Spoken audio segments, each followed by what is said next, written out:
coming up, and the 7-Eleven needs a second place to make the final. Steve, you need points real badly, obviously. Well, then I'll just have to go out and get some, won't I?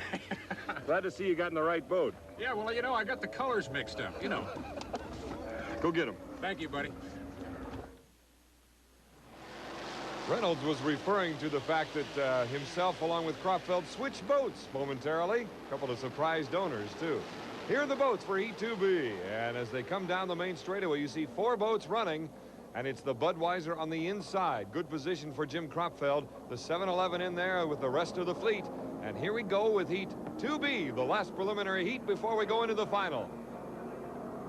It's a good start. You heard the gun in the background as 4 boats are running, and the Budweiser in lane number 1. Clearwater ahead of him. Oh, my, exactly what Jim Cropfeld loves to have. He'll hug the buoys. Second place, Steve Reynolds in the 7-Eleven. The Cellular 1 in third place. Giovanna Thomas, that is the sister of Todd Yarling, the driver of the Cellular 1.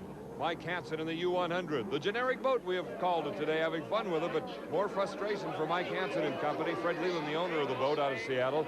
Second place, 7-Eleven. You saw the Budweiser going down the back chute.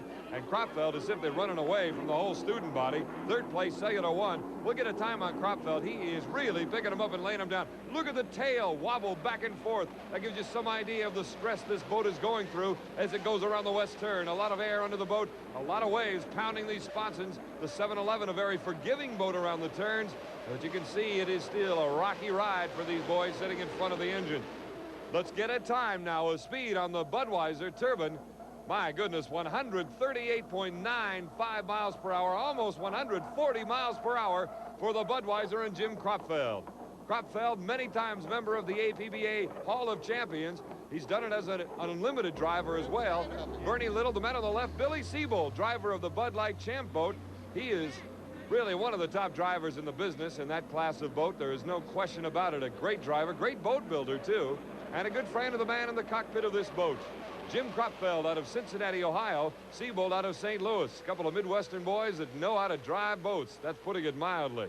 Budweiser in first place, and it will be 400 points for Jim Cropfeld out of Cincinnati and the Budweiser Turbine team. On to the final for the Bud and its meeting with the Miller American. Second place to Steve Reynolds. He's got enough points. He'll be in the final as well. A perfect day for the Budweiser and Jim Cropfeld. 2 first-place finishes, the 7-Eleven. Enough points to make the final. Then comes the Cellular 1, Oboy Alberto, and the U-100, both boats failing to finish. Down to Jim Cropfeld in the pits. Jim, good speed, another win, but you look like you're going awful rough there on the start of the third lap in the corner number 1. You went right up on your right side, or left side rather, and really were bouncing. What happened? Oh, I planned that all along. I want to give you all a good show out there, so I thought, boy, if I could get it down here and put it on a lap sponson, you all love it. Can you control that from inside the cockpit? Well, not when it reacts that fast, you can. I can control the attitude of the boat, but I can't control something that comes up like a wake or something real quick. Okay, but are you satisfied with the way she set up for the final heat? Oh, I don't know. We'll talk about that with the crew and see. And Steve Reynolds' day is not over with. With a second-place finish, he is in the final along with the other 2 turbine boats. We'll be right back.